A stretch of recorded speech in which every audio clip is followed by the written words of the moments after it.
Charles Manson का जन्म 12 नवंबर 1934 को हुआ था। वो एक नाजायज औलाद था। उसकी मां कैथलीन मैडॉक्स एक जवान लड़की थी। मैनसन का बचपन बहुत मुश्किल था। उसे कई बार जेल जाना पड़ा। वो बहुत जल्दी अपराध की दुनिया में चला गया। मैनसन ने अपनी जिंदगी का ज्यादातर समय जेल में बिताया। वहां उसने गिटार बजाना सीखा। उसने मनोविज्ञान और धर्म के बारे में भी पढ़ा। इन सब चीजों ने उसके सोचने के तरीके को बहुत प्रभावित किया। जेल से छूटने के बाद वो सैन फ्रांसिस्को चला गया। 1966 में मैनसन ने अपने आसपास लोगों को जोड़ना शुरू कर दिया। वो खुद को एक गुरु की तरह दिखाता था। उसकी बातें सुनकर बहुत से नौजवान उसकी तरफ खींचे चले आए। धीरे धीरे उसके चाहने वालों की संख्या बढ़ती गई। मैनसन एक ऐसा इंसान था जिसमें लोगों को अपनी तरफ खींचने की ताकत थी। वो अपनी बातों से लोगों को प्रभावित कर लेता था। उसकी आंखों में एक अजीब सी चमक थी। वो अपने चाहने वालों को यकीन दिलाता था कि वो उन्हें आजादी दिला सकता है। इस तरह उसने अपने आसपास एक ग्रुप बना लिया। मैनसन फैमिली धीरे धीरे बड़ी होती गई। इसमें ज्यादातर नौजवान थे। ये नौजवान अपने जीवन में किसी उद्देश्य की तलाश में थे और मैनसन ने उन्हें वह उद्देश्य देने का वादा किया। वो अपने घर परिवार से दूर भागकर आए थे। उनके लिए मैनसन एक नई शुरुआत का प्रतीक था, एक ऐसा व्यक्ति जो उन्हें समाज के बंधनों से मुक्त कर सकता था। मैनसन उन्हें प्यार और अपनापन देता था। वह उन्हें यह विश्वास दिलाता था कि वे एक बड़े परिवार का हिस्सा हैं, जहां हर कोई एक दूसरे का ख्याल रखता है। वो उन्हें एक नया परिवार देता था। इस परिवार में वे एक दूसरे के साथ गहरे संबंध बनाते थे, जो उनके पुराने जीवन में संभव नहीं था। ये ग्रुप कैलिफोर्निया के रेगिस्तान में रहता था। वहां की कठिन परिस्थितियों में भी वे एक दूसरे का सहारा बनते थे और एक साथ रहते थे। चार्ल्स मैनसन, मैं तुम्हें एक नया परिवार दूंगा, एक ऐसा परिवार जो तुम्हें प्यार और अपनापन देगा। मैनसन के ये शब्द उनके लिए एक नई उम्मीद की किरण थे। मैनसन फैमिली मेंबर, हम सब यहाँ एक साथ रहते हैं, एक दूसरे के साथ संबंध बनाते हैं, हम एक दूसरे के लिए जीते हैं और मरते हैं। मैनसन कहता है कि ये सब नॉर्मल है। वह उन्हें यह विश्वास दिलाता था कि समाज के नियम और मान्यताएं गलत हैं और उन्हें अपने तरीके से जीना चाहिए। मैनसन अपने चाहने वालों को नशा देता था। नशे की हालत में वे उसकी बातों को और भी गहराई से मानते थे और उसके आदेशों का पालन करते थे। वो उन्हें शारीरिक संबंधों की आजादी की बात सिखाता था। उसके अनुसार शारीरिक संबंधों में कोई बंधन नहीं होना चाहिए और हर किसी को अपनी मर्जी से जीने का हक है। वो कहता था कि समाज के नियम गलत हैं। उसके हिसाब से समाज ने लोगों को बंधनों में जकड़ रखा है और उन्हें अपनी मर्जी से जीने नहीं देता। उसके हिसाब से हर इंसान को अपनी मर्जी से जीना चाहिए। वह अपने अनुयायियों को यह सिखाता था कि वे समाज के नियमों को तोड़ें और अपनी मर्जी से जीवन जिएं। ये विचार उन नौजवानों को बहुत अच्छा लगता था। वे मैनसन की बातों में आकर उसके अनुयायी बन गए और उसके हर आदेश का पालन करने लगे। मैनसन का मानना था कि एक बहुत बड़ा युद्ध होने वाला है, जिसमें अलग अलग जाति के लोग एक दूसरे से लड़ेंगे। वह इस युद्ध को हेल्टर स्केल्टर कहता था। वो इसे हेल्टर स्केल्टर कहता था। उसके अनुसार यह युद्ध समाज के अंत का प्रतीक होगा और उसके अनुयायियों के लिए एक नई शुरुआत का अवसर। उसके हिसाब से इस युद्ध में काले लोग गोरे लोगों को मार देंगे। यह विचार उसके अनुयायियों को और भी अधिक प्रभावित करता था और वे उसके आदेशों का पालन करने के लिए तैयार हो जाते थे। लेकिन मैनसन और उसके चाहने वाले बच जाएंगे। वे इस युद्ध के बाद एक नई दुनिया की शुरुआत करेंगे, जहां वे अपने तरीके से जीवन जी सकेंगे। वे पूरी दुनिया पर राज करेंगे। मैनसन का मानना था कि वह और उसके अनुयायी इस नई दुनिया के शासक बनेंगे और वे अपने नियमों के अनुसार जीवन जिएंगे। ये एक बहुत ही गलत सोच थी। मैनसन के विचार और उसकी योजनाएं समाज के लिए बहुत ही खतरनाक थी। मैनसन फैमिली के लोग एक साथ रहते थे। वे एक दूसरे के साथ गहरे संबंध बनाते थे और एक दूसरे का सहारा बनते थे। वो एक दूसरे के साथ शारीरिक संबंध भी बनाते थे। मैनसन उन्हें यह विश्वास दिलाता था कि ये सब नॉर्मल है और इसमें कुछ भी गलत नहीं है। मैनसन उन्हें बताता था कि ये सब नॉर्मल है। वो उन्हें यह सिखाता था कि समाज के नियम और मान्यताएं गलत हैं और उन्हें अपने तरीके से जीना चाहिए। वो उन्हें समाज के खिलाफ भड़काता था। वह उन्हें यह विश्वास दिलाता था कि समाज ने उन्हें बंधनों में जकड़ रखा है और उन्हें अपनी मर्जी से जीने नहीं देता। धीरे धीरे ये ग्रुप एक खतरनाक टोली बन गया।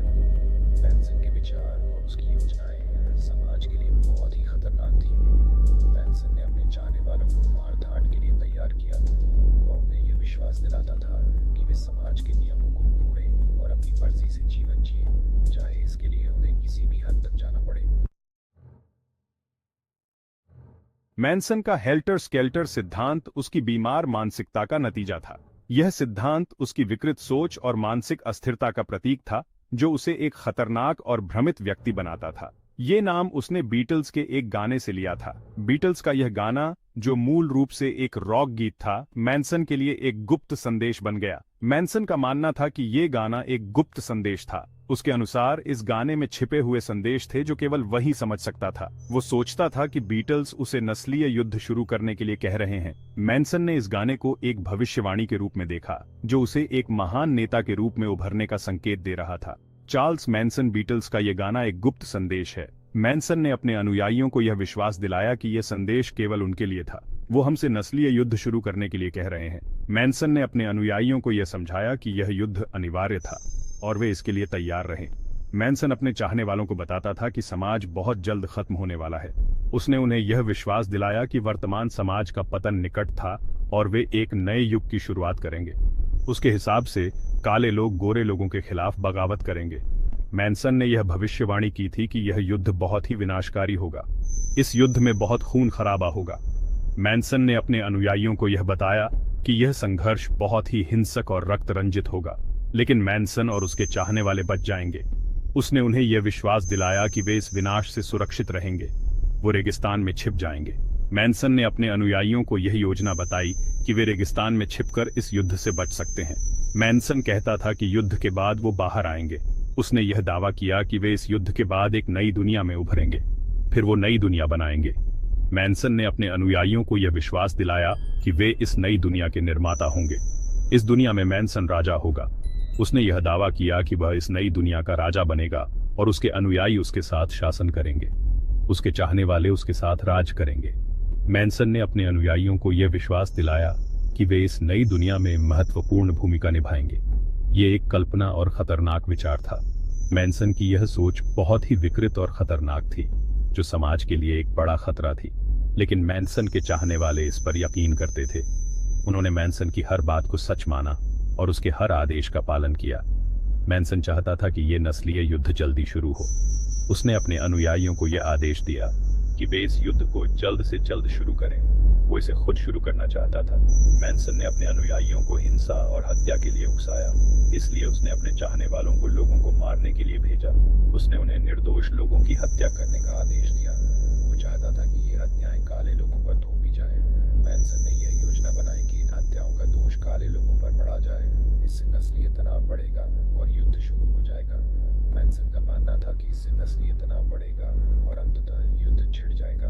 ये मैनसन की सोच थी, जो बहुत ही खतरनाक और गलत थी। उसकी यह सोच समाज के लिए एक बड़ा खतरा थी और उसने कई निर्दोष लोगों की जान ली। टेट लाबियांका हत्याकांड, खौफनाक रात। 9 अगस्त 1969 की रात को मैनसन के चाहने वालों ने एक बहुत बड़ा गुनाह किया। वो लॉस एंजल्स के एक बंगले में घुस गए। ये बंगला फिल्म निर्देशक रोमन पोलांस्की का था। उस समय मैं वहां थी। मैं 8 महीने की गर्भवती थी। मैनसन के चाहने वालों ने शेरोन टेट और उनके 4 दोस्तों को बेरहमी से मार डाला। वो बहुत जालिम थे। उन्होंने अपने शिकारों को कई बार चाकू मारा। फिर उन्होंने शेरोन टेट के खून से दीवार पर पिग लिखा। ये एक बहुत ही डरावनी और दर्दनाक घटना थी। अगली रात हम फिर निकले। इस बार हमने लीनो और रोजमेरी लाबियांका को मार डाला। ये एक अमीर दंपति थे। हमने उन्हें भी बेरहमी से मारा। फिर हमने लीनो के पेट पर वार लिखा। हम चाहते थे कि ये हत्याएं नस्लीय हिंसा लगें। इन हत्याओं से पूरे लॉस एंजल्स में दहशत फैल गई। लोग बहुत डरे हुए थे। पुलिस को कोई सुराग नहीं मिल रहा था। मीडिया में इन हत्याओं की खूब चर्चा हो रही थी। कोई नहीं जानता था कि अगला शिकार कौन होगा। ये एक बहुत ही डरावना समय था। मैनसन और उसके चाहने वालों ने लोगों की शांति छीन ली थी। बाकी हत्याएं और जुर्म। मैनसन फैमिली के अपराधों की सूची केवल टेट लाबियांका हत्याकांड तक सीमित नहीं थी। टेट लाबियांका हत्याकांड के अलावा मैनसन फैमिली ने और भी कई जुर्म किए। इन अपराधों ने समाज को हिलाकर रख दिया और उनके नाम को कुख्यात बना दिया। जुलाई 1969 में उन्होंने गैरी हिनमैन को मार डाला। हिनमैन एक संगीतकार था और मैनसन फैमिली के साथ उसके संबंध थे। मैनसन ने उससे पैसे मांगे थे। हिनमैन ने मैनसन की मांगों को पूरा करने से इनकार कर दिया। जब हिनमैन ने मना किया तो मैनसन ने अपने चाहने वालों को उसे मारने के लिए भेजा। यह हत्या मैनसन के क्रूर और निर्दयी स्वभाव को दर्शाती है। अगस्त 1969 में हमने डोनाल्ड शॉर्टी शिया को मार डाला। शिया स्पाहन रैंच का मालिक था जहां हम रहते थे। शिया स्पाहन रैंच का मालिक था जहां हम रहते थे। मैनसन को लगा कि शिया पुलिस को खबर दे रहा है। मैनसन को लगा कि शिया पुलिस को खबर दे रहा है, इसलिए उसने शिया को मरवा दिया। यह एक और क्रूर हत्या थी, इसलिए उसने शिया को मरवा दिया। यह एक और क्रूर हत्या थी। मैनसन फैमिली के अपराधों की सूची यहीं खत्म नहीं होती। ये एक और क्रूर हत्या थी। मैनसन फैमिली के अपराधों की सूची यहीं खत्म नहीं होती। मैनसन फैमिली ने और भी कई जुर्म किए। उनके अपराधों में चोरी, गाड़ियां चुराना, नशे का सेवन और उसकी तस्करी शामिल थे। वो चोरी करते थे, वो गाड़ियां चुराते थे। ये सब उनके जीवन का हिस्सा बन चुका था। वो नशे का सेवन करते थे और उसकी तस्करी भी करते थे। मैनसन फैमिली के सदस्य नशे की लत में डूबे हुए थे। मैनसन अपने चाहने वालों को इन जुर्मों के लिए उकसाता था। वो कहता था कि ये सब समाज के खिलाफ बगावत है।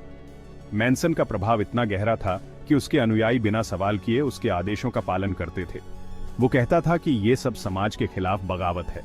मैनसन का प्रभाव इतना गहरा था कि उसके अनुयायी बिना सवाल किए उसके आदेशों का पालन करते थे। मैनसन फैमिली के कुछ लोगों ने बाद में कई और जुर्म करने की कोशिश की। उनके अपराधों की सूची में हत्या, चोरी और नशे की तस्करी शामिल थी। 1975 में लिनेट फ्रोम स्क्वीकी नाम की एक महिला ने अमेरिकी राष्ट्रपति जेराल्ड फोर्ड पर हमला करने की कोशिश की। यह हमला मैनसन के प्रभाव का एक और उदाहरण था। हालांकि यह हमला नाकाम रहा। इससे पता चलता है कि मैनसन का असर कितना गहरा और लंबे समय तक रहा। मैनसन फैमिली के अपराधों ने समाज को हिलाकर रख दिया और उनके नाम को कुख्यात बना दिया। इससे पता चलता है कि मैनसन का असर कितना गहरा और लंबे समय तक रहा। मैनसन फैमिली के अपराधों ने समाज को हिलाकर रख दिया और उनके नाम को कुख्यात बना दिया। पुलिस जांच और मैनसन की गिरफ्तारी। टेट लाबियांका हत्याकांड के बाद पुलिस ने जांच शुरू कर दी। शुरुआत में पुलिस को कोई सुराग नहीं मिला। वो सोच रहे थे कि ये हत्याएं अलग अलग लोगों ने की हैं। उन्हें नहीं पता था कि ये सब एक ही टोली का काम है। जांच कई महीनों तक चली। अक्टूबर 1969 में हमने मैनसन फैमिली के कुछ लोगों को गिरफ्तार कर लिया। पुलिस ने जांच और तेज कर दी।